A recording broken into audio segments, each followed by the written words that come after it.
studio KBS et j'avais hâte que ça commence. J'avais hâte que ça commence parce que, bon, déjà, je pense que tout le monde peut donner une bonne main d'applaudissements à cette Ligue des Champions. Je veux dire...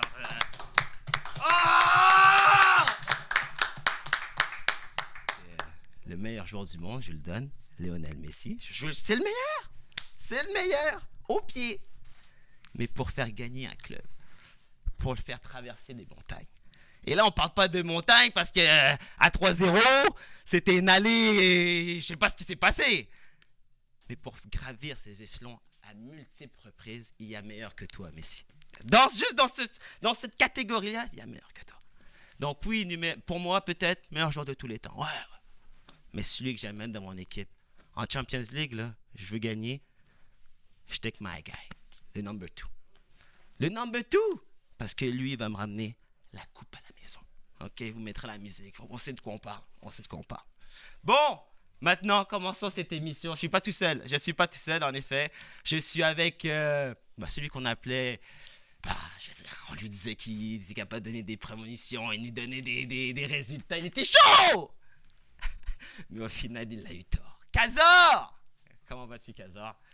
Je suis content de te revoir. Ça va. On revient de loin et on prépare la reprise. 2020? On est en 2020 déjà? La reprise de la saison, le mercato arrive bientôt. Peut-être qu'on va virer tous les joueurs de Barcelone là. D'ailleurs, même, je vais vous annoncer une chose là. Il y a eu un déplacement des astres. Donc, ne croyez pas que le football, c'est tout simplement les pronostics, tout ça là. Mm-hmm.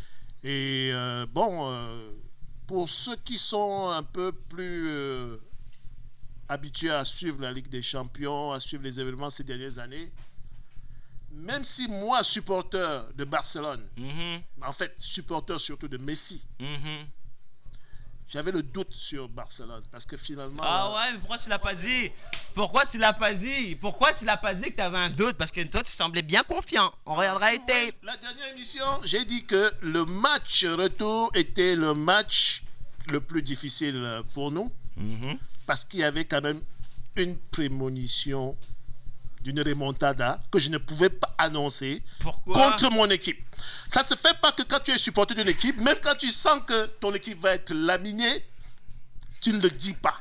Oui, mais moi, je pensais qu'on était en train d'analyser foot. Je pensais qu'on parlait objectif. Guillaume qui doit être heureux de ne pas être tout seul dans son coin du ridicule. C'est beau en ce moment ce qui s'est passé. Pas juste pour Barça, on oublie aussi Tottenham qui a fait quelque chose d'extraordinaire aussi à l'étranger.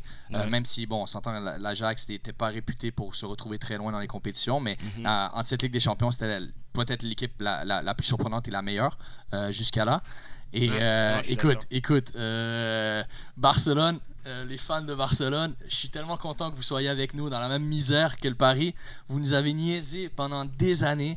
Écoute, si on vole un jour la remontada, comme Kazor a dit, la roue finit par tourner, c'est revenu dans vos faces, dans vos gueules, les gars. C'est ça un peu. Les gars, et en plus, nous, on se prend des remontadas, mais on n'a pas le meilleur joueur du monde qu'on annonce depuis des années. Si je me prends 2 remontadas de suite avec le meilleur joueur du monde, les gars, il faut changer quelque chose. On renvoie le meilleur joueur du monde, on revoit son statut au moins. Mais écoute, nous, on s'est pris les remontadas. On n'avait pas de meilleurs joueurs du monde. On n'avait même pas des joueurs qui étaient dans le top 3 du monde. Maintenant, on peut toujours parler Mbappé. On ne sait pas où il se situe. Mais Neymar, il n'a pas joué dans les 2 dernières saisons. Et l'année de la remontada, la première avec le Barça, c'est lui qui fait la remontada pour le Barça. Donc, écoute... on aura le temps de... on va pas... Délivre pas tout. Écoute, je suis content. C'est un beau jour pour le foot. C'est un beau jour pour le foot. En effet. Mais juste te rappeler quand même que... Ils l'ont fait face à vous, le Barça. Donc, ça met déjà... Eux, ils se sentent quand même mieux que vous. On verra. Kazor, je voudrais qu'on parle un tout petit peu déjà... t'es fan du Barça, t'as vécu ces 2 remontadas, comme Guillaume l'a si bien dit. Romaine, une première romaine et une deuxième anglaise. Laquelle, pour toi, semblait la plus inévitable? Laquelle était pour toi la plus dure en tant que fan catalan? Disons que la plus dure, c'était celle de Roma. Parce que Roma n'avait pas le même potentiel que Liverpool. Tu dis pas n'importe quoi, c'est vrai. Et cette remontada-ci qui s'est passée, en réalité, c'est le même schéma tactique, une défense inexistante, une équipe de Barça dont on se pose les questions sur la construction aujourd'hui. En réalité, quand on parle de Barça, on ne parle que d'un joueur, de Lionel Messi. Et quand vous regardez ce match-là, le Barça était incapable de tenir le ballon. On dit à la fin 58% de possession de balle, ce n'est pas le Barça. Barça, c'est 60%, 65% de possession de balle. Ça veut dire que déjà dans ce match, il n'était pas capable de tenir le ballon pour que Lionel Messi puisse faire quelque chose. Donc Messi a toujours besoin d'être accompagné, de Xavi, Iniesta. Il faut absolument que tout le monde soit là, c'est ça? Parce que sans Xavi, Iniesta, c'est pas de Coupe du Monde. Sans Xavi, Iniesta, c'est... Non, remettons les choses en place. Ouais. Une équipe de football, c'est 11 joueurs. Okay. On n'a jamais dit que... Tu as besoin des 11 meilleurs, en fait, pour Messi. Non. Je dis qu'un match, c'est 11 contre 11, et il y a des joueurs qui font la différence. Si on met un seul joueur dans un terrain avec des ploucs, je pense que même si les Messi x3 ou le Ronaldo x10, il n'y aura rien comme résultat. Donc Jordi Alba qui a joué très mal, c'est une plouc. Vidal qui a gagné une Ligue des Champions, je crois, ou en tout cas qui a fait des championnats. Attendez, je vais... Une plouc aussi. Rakitic, champion finaliste de Coupe du Monde, une plouc allée. Suarez, troisième au Ballon d'Or, une plouc allée. Je veux dire, tu veux quoi de plus? Neymar encore? C'est ça qu'il faut? J'ai parlé toujours de la faiblesse de Barcelone ces 3 dernières années. Sa défense. Une défense avec un chef de vendange qui est le numéro 3. Et peut-être même, si Messi n'était pas là, il aurait mené le brassard de capitaine pour son ancienneté dans cette équipe-là. Piqué? Je parle de Piqué. Il ne devrait même pas être classé. Je pense que Barcelone jouerait à 10, ce serait encore mieux. Je ne peux pas comprendre qu'on prenne un 4e but avec un directeur de la défense qui est là, qui rêve, qui... Non, mais c'est vraiment horripilant. Donc, on s'est préparé vraiment à arrêter les astres là, vraiment pour aller aux prolongations ou au tir de pénalty. Mais je veux dire que un gars qui dort, je ne sais pas, je veux dire que même Messi, même les attaquants, tous les attaquants ont fait ce qu'il fallait faire. Sauf marquer. Sauf être efficace. Et je peux vous dire que c'est normal. Parce que dans le contexte de ce jeu, l'Angleterre, des deux matchs, l'Angleterre était mieux préparée physiquement. Et vous avez vu que, on parlera tout à l'heure, ouais, on va en reparler. Ça apparaîtra que, je vous ai dit que Barça n'a même pas pu tenir le ballon. Ça veut dire qu'un milieu de terrain, pas au niveau, et Liverpool a mérité sa victoire. Ok. Ben moi, bon, voilà, on va passer à toi, Guillaume, parce que je voulais aller comparer les remontadas et tout ça, mais d'abord, toi, si tu étais Catalante, laquelle t'aurait fait la plus mal? La remontada de... Honnêtement, je vais le disséquer en deux. Je dirais la plus surprenante, probablement celle de la Roma, et celle qui fait le plus mal, celle de Liverpool. Liverpool se présente au match avec un déficit de 3-0. Ses deux meilleurs joueurs, pas meilleurs joueurs, Mané là, deux de ses 3 meilleurs joueurs sont blessés. Des gros morceaux, ouais. Dont Salah, que tu t'attendais vraiment. Écoute, à la mi-temps. Exactement. Non, c'est Robertson, ouais. Robertson, l'arrière latéral. Exact. Tu vois, Anderson se blesse pendant la première mi-temps, continue le match. Donc, une équipe de Liverpool qui était vraiment diminuée. Tous les joueurs, ou presque, je te dirais, ont joué cette fin de semaine. Donc, aucune excuse, tandis que le Barça a reposé toute son équipe au complet. Écoute, donc... Celle de Roma, tu pouvais dire, la première c'est surprenant parce qu'on n'attendait pas nécessairement Roma être capable de combler un déficit de 3 buts, marquer 3 buts, tenir le Barça à pas marquer. Marquer 3 buts tout court. Exactement. Et là, mais Liverpool, tu te prends 2 buts d'Origi qu'on n'a jamais vu, qui était même pas dans le 18 de Klopp au début de la saison, qui était en tribune, qui faisait rien du tout. Bam, marque 2 buts. T'as le remplaçant Wijnaldum qui rentre, qui marque 2 buts aussi. Écoute, on peut parler de Piqué, on peut parler de ce qu'on veut, mais en première mi-temps, c'est le 11. En première mi-temps, le Barça a 3 ou 4 occasions nettes où ils peuvent mettre le ballon au fond. Oui, Alisson fait deux arrêts incroyables. Par contre, Messi tout seul à l'entrée de la surface, une fois qu'il peut frapper, qui choisit de décaler parce qu'il n'est pas en confiance, un autre qui frappe à côté. Je veux dire, t'es le meilleur joueur du monde. C'est des vrais stats, vous pouvez vérifier. Ça fait 9 matchs à l'étranger, passer les quarts de finale que Messi n'a pas marqué. Donc, depuis 2013 que Messi n'a pas marqué à l'étranger, encore passer les quarts de finale, donc quart de finale, demi-finale. Donc, écoute, ça fait 9 matchs et tu es le meilleur joueur du monde, tu marques pas à l'étranger. Je veux dire, tu peux pas gagner une Coupe du Monde même. Puis on peut pas dire à chaque fois, le Barça a laissé tomber Messi. Non. Messi a laissé tomber le Barça. Ouais. Le Barça, les autres joueurs du Barça ont laissé tomber le Barça aussi. Tout le monde a laissé tomber le Barça. Il y a pas les joueurs ont laissé tomber Messi. Parce que si Messi marquait 2 buts hier, puis le Barça prenait 6 buts, ben là tu peux dire ben Messi il a fait ce qu'il avait à faire. Quand il perd, Ronaldo. Il a fait ce qu'il avait à faire. Juste pour dire, j'ai fait il a perdu contre l'Ajax, il a marqué contre l'Ajax. On peut dire bon. À la limite, tu peux dire la Juve a laissé tomber Ronaldo. Mais là, Messi avait des occasions de mettre le ballon au fond, avait l'occasion de mettre ça dans le bag, on s'en va à la finale avec des champions. Il l'a pas fait. Ils se font payer. Celle-là fait encore plus mal. Je t'arrête sur Messi parce que je veux vraiment un débat encore chronométré et je veux voir quel des deux aura le plus d'arguments pour défendre, qui pour moi le The Frozen One, Messi. On peut le mettre comme on veut. Écoute, les matchs importants, comme tu l'as dit, les matchs où ça peut compter. Tu regardes Coupe du Monde, Copa América, 4 finales avec l'Argentine, 0 but, 0 passe décisive. 9 matchs away avec Barcelone dans les 5 dernières années, 0 but, 0 passe décisive. Donc, écoute, pour moi, il y a un joueur qui se présente toujours dans les grands matchs. On peut dire plus beau jeu, moins beau jeu, c'est pas grave. Ronaldo, match à élimination directe, mental, plus fort que Messi. Bien joué. En plus, il te restait quelques secondes pour finir. On voit qu'il connaît son sujet. Merci. Le jeu de Barcelone, vous croyez que c'est Messi qui doit marquer? Messi marque quand les autres ne font pas leur finition. Il marque à chaque match. Oui, il marque parce qu'il est très fort.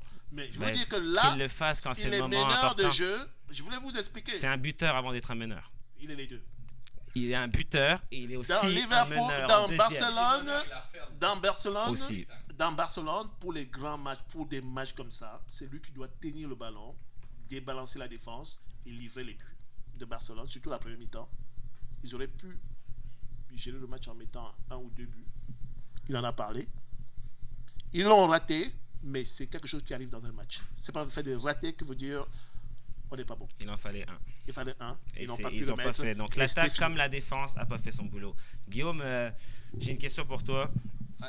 Est-ce que tu crois que le PSG ou du Barça a vécu les pires moments remontada? Et si pour toi c'est là, explique-moi ça s'il te plaît. Écoute, je sais pas la différence entre les deux. Je peux juste te dire que au moment de la première remontada du PSG contre Barça, bon oui, l'écart est plus important.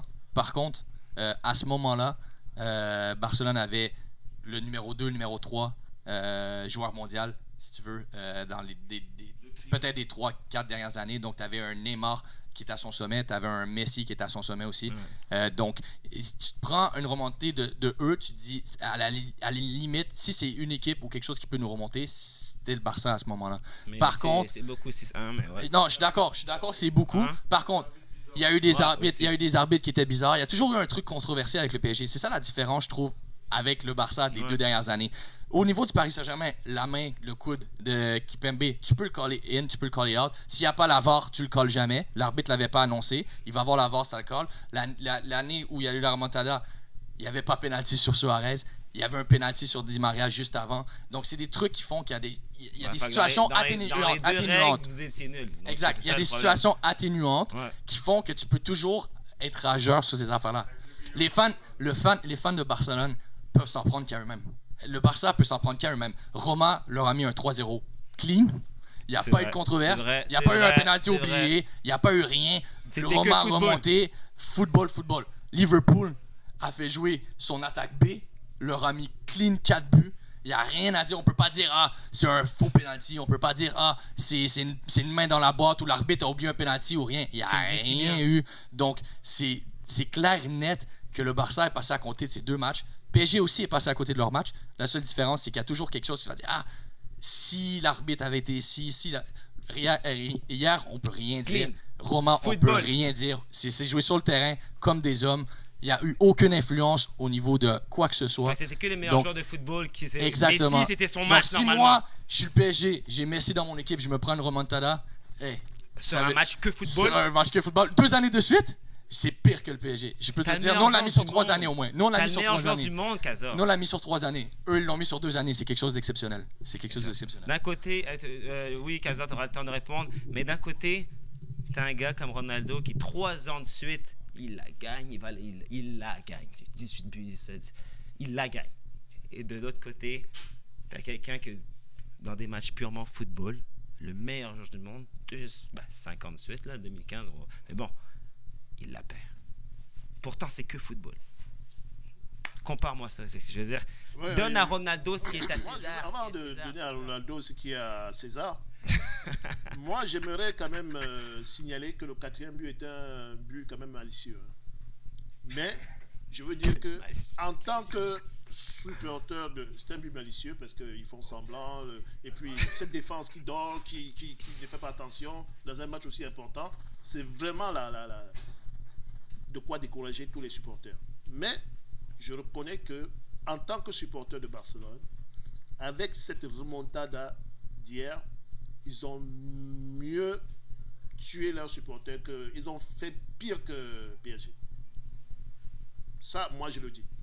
Parce que rapproche un peu ton micro. Ouais. Avec tout ce qu'on avait comme effectivement jeu, joueurs, conditions, il n'y avait aucune raison pour qu'ils se remontent 4 buts en 90 minutes. Ce n'est même pas que prolongation 96e minute comme pour un Stade Ajax, là.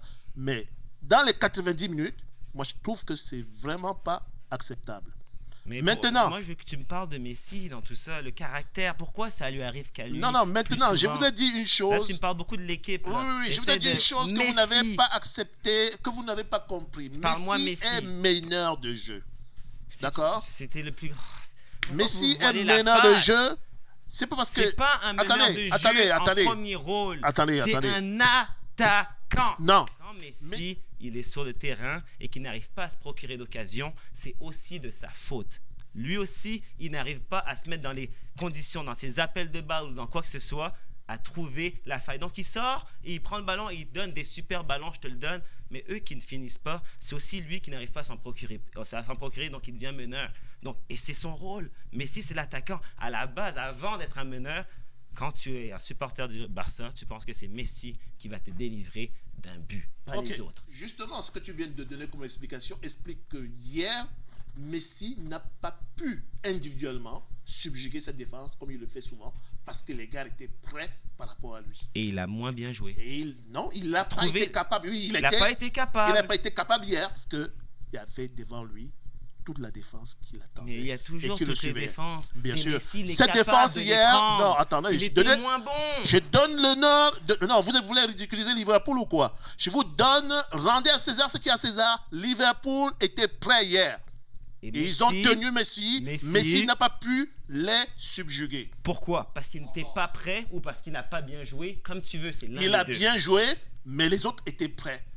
Les autres étaient aussi bons. Pourquoi il n'était pas capable? Je suis pas totalement d'accord avec toi, Kazor, dans le sens que en disant Liverpool a fait un match incroyable. Oui, Liverpool a fait un match incroyable pour pouvoir revenir de 4-0. Par contre, au niveau défensif, en première mi-temps, Messi a eu 3 occasions nettes qu'il met au fond normalement. Si tu mets un joueur comme Ronaldo, si tu mets un joueur comme Neymar, Mbappé, il marque ce but. Et Messi le marque aussi. Messi aussi le marque d'habitude. Messi le marque aussi.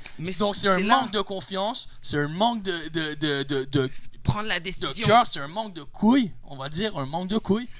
Parce que on s'entend, Messi, on peut lui donner ses 2 frappes à l'extérieur de la boîte où il est tout seul, qu'il frappe à côté. Alors, il ne cadre même pas. Il n'a même pas cadré une frappe hier. Donc, il y a 2 frappes là. Il y a le moment où ils partent à 4 contre 2 entre Van Dijk et Matip. Il garde le ballon, il ne sait pas trop quoi faire. Est-ce que je la passe, est-ce que je la frappe? Alors qu'il est dans la surface de réparation, il peut frapper, il peut armer, il peut faire ce qu'il veut. Mais ça, c'est vraiment standard Messi, hein, parce qu'il y en a qui n'arriveraient même pas à se rendre jusqu'à là. Je suis d'accord. Par contre, le gars est top 5 mondial. Tu es dans la surface de réparation à 4 contre 2. Il faut faire la décision. Tu dois marquer. Tu dois faire la décision, soit la passe décisive, soit le but. Ouais. On peut dire ce qu'on veut. Liverpool a joué un match héroïque. C'était pas le meilleur match de l'histoire. On s'entend qu'on peut pas parler de domination de Liverpool contre Barcelone. Par contre, ils ont fait ce qu'il fallait faire. Ils ont fait un match miraculeux. On parle de miracle ce matin. C'est ça. C'est pourquoi on aime le foot. C'est parce qu'on se dit c'est impossible ce qu'ils ont réalisé. Puis on dit encore plus c'est impossible qu'ils l'ont réalisé. Pourquoi? Parce qu'ils jouaient contre Messi. Alors, on peut pas dire ils ont stoppé Messi. Non. Messi a foiré. Messi a foiré. Il faut reconnaître ses torts sur ce match-là. Messi a foiré. On peut dire Barcelone ci, Barcelone ça. Non, Messi a foiré. C'est l'échec Messi, c'est comme ça. Exactement, comme c'est ce juste serait ça. l'échec C'est juste Ronaldo. ça. Et quand c'est l'échec, bon, il n'y en a pas beaucoup, mais c'est l'échec Messi. Je suis quasiment triste pour lui. Non, mais je suis presque triste pour lui parce que tu te dis, il a dit ce qu'il allait faire. Pour une fois que Messi mettait ce qu'il avait sur la table et il disait, on va ramener la Ligue des Champions cette année. Il a l'occasion de le montrer. Bon, Liverpool, il marque en premier. Liverpool marque le premier but. Il marque le deuxième but. Tu te dis, OK, là, Messi, il va se fâcher. Il va montrer à tout le monde qu'il est le meilleur joueur du monde. Et non, ils se prennent encore. Et je dois pas te cacher, il n'y a pas que Messi. Hein. Suarez tout seul dans la boîte, frappe, Alisson arrête, mais c'est pas une belle frappe. Coutinho seul dans la boîte, frappe, il rate sa frappe encore. C'est comme ça. Sauf que je dois m'excuser. Je veux prendre un moment juste pour m'excuser aux fans de Liverpool. J'avais dit au premier match que justement la façon que le Barça avait fini son premier match, j'avais dit c'est la différence entre les très grandes équipes et les grandes équipes.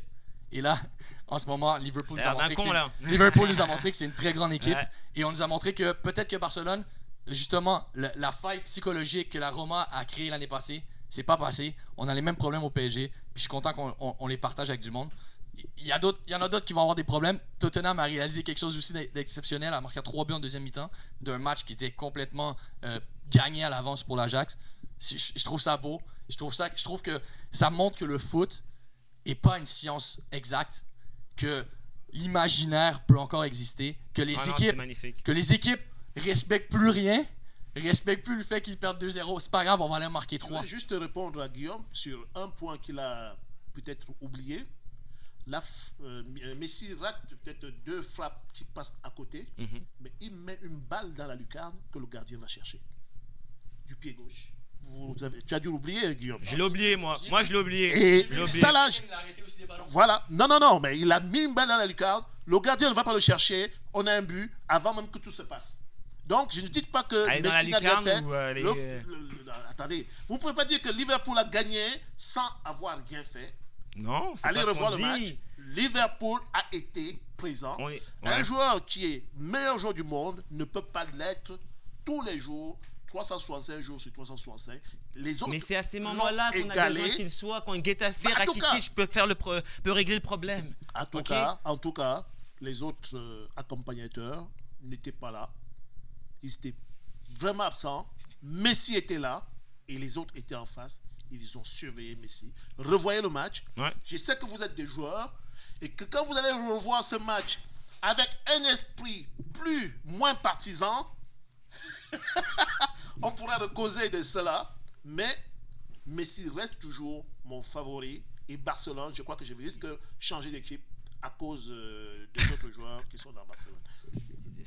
Donc sur ça, je trouve que Messi s'est un peu chié dessus. Et je me demande si le Ballon d'Or est encore jouable, parce que ça semblait pas jouable. Et je sais qu'on a un spécialiste de Ballon d'Or. Attendez, ce sera pas toi en premier. Je vais vite répondre là, parce que je ne veux même pas garder le micro pour ça là, parce que je vais donner... Il y a un projet Ballon d'Or, 6e Ballon d'Or, et j'aimerais savoir si les cartes et les dés étaient relancés. OK?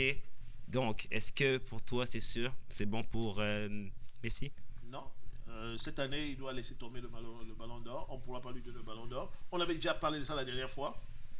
Pour avoir ce ballon d'or, il fallait qu'il ramène la Champions League. Nous, on n'est pas là pour faire les discussions. Je suis d'accord avec toi. Attends, on est d'accord là. Nous, les fans de Messi, on n'est pas comme les fans de Ronaldo qui discutent le ballon d'or même quand Ronaldo ne le mérite pas. Nous, on l'avait déjà dit, pour avoir le ballon d'or cette année, Messi devait ramener la Champions League à la maison. La coupe à la maison. Voilà, il ne l'a pas fait. Donc, quand lui remettre le ballon d'or cette année, c'est ce que les autres auraient chié sur le pied. Je ne sais pas comment ils vont le faire. Donc, je pense que on va chercher les meilleurs joueurs ailleurs. Écoute. Je suis d'accord avec toi. Je suis très d'accord. L'honnêteté, j'aime ça. L'honnêteté, l'objectivité, waouh. Je pense pas que c'est aussi clair que ça. Je pense que les fans de Barça vont automatiquement aussi dire ça. Les fans de Messi. Les fans de Barça vont dire ça. Les fans de Messi vont dire quelque chose de différent. Ben oui.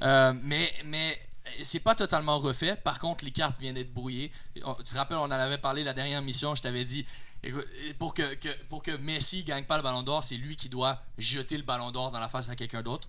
Ça prend une défaite contre une remontada impossible de Liverpool. C'est arrivé. Ça prend une possible élimination au premier tour avec l'Argentine. On sait que c'est possible aussi. Même en demi. Si c'est pas le Brésil qui les élimine, c'est ça. Grave. On sait que c'est possible. Donc, tu gagnes le Ballon d'Or en ayant gagné une Liga. C'est bien. Une Copa del Rey peut-être. Même pas encore. Valencia. Peut-être. Mais alors tu gagnes un Ballon d'Or avec ça. Je suis pas sûr que ça suffit. Je pense que le fait que Liverpool est là, on a parlé beaucoup de Mané et Salah. Je pense qu'on a oublié Van Dijk qui pourrait être peut-être un premier défenseur à gagner le Ballon d'Or. Ça vient de booster énormément sa candidature. J'ai le droit à mon vote, on essaie d'être un journaliste ici, ça, les journalistes, tout ça. Je voterai Van Dijk. J'y vais Van Dijk. On essaie d'amener Van Dijk vers le Ballon d'Or. Vous savez que c'est les journalistes, c'est vous qui décidez. Van Dijk pour Ballon d'Or. C'est impressionnant. Écoute, c'est impressionnant parce que on le connaissait, mais on le connaissait pas tant que ça avant Liverpool. On l'avait vu à Southampton, on se disait c'est un bon défenseur, tout ça, mais 26 ans, 27 ans, il n'a pas joué à un grand club encore. Il arrive, en 2 saisons, il a transformé la défense de Liverpool complètement. Et il n'y a pas juste lui. Alisson est arrivé, c'est un bon gardien, etc. Il y avait Karius avant l'année passée. Mais quelle prestance. Pour être un défenseur, quelle prestance. Son jeu ballon au pied est incroyable. Son anticipation, son placement, juste sa confiance. Et tu le vois, il n'a pas peur il n'a pas peur de personne. Il regarde tout le monde dans les yeux, puis il se dit je vais te laisser 1 mètre d'avance, c'est pas grave, je vais être là. Puis je trouve ça impressionnant. Donc une candidature comme ça pourrait être boostée. Bon, est-ce que les votes vont être splittés entre les joueurs de Liverpool? C'est possible. Par contre, si Messi gagne pas la Copa gagne pas la Copa América, beaucoup vont le mettre 3e ou 2e. Ça veut dire que quoi, Mbappé ou Ronaldo peuvent gagner le Ballon d'Or parce qu'ils marquent des buts dans le championnat. Ça se fait lui, pas. son joueur préféré, c'est Mbappé, il a voulu le placer. Mais ce que je veux dire, c'est une discussion qui n'a rien à voir avec Mbappé. On peut pas gagner le Ballon d'Or. Non, mais ce que je dis, c'est que si on donne à Messi le Ballon d'Or pour avoir gagné la Liga, tu peux le donner à Ronaldo, tu peux le donner à Mbappé, tu peux le donner à Agüero, tu peux le donner à... aussi. Il a encore des arguments, meilleur passeur du monde, meilleur buteur du monde. Et alors? C'est un peu mieux. C'est sûr qu'il passe avant Ronaldo. Tu devais être le meilleur du monde, tu as une avance de 3-0 en demi-finale. C'est un trou noir. Trou noir dans son CV, les 2 remontadas de suite. Surtout celle-ci. Ça fait mal. Un 4-0, ça fait mal. Il y a la National League, attention, Ronaldo il va gagner un truc avec son pays peut-être. Non, mais Van Dijk a une occasion de la gagner aussi.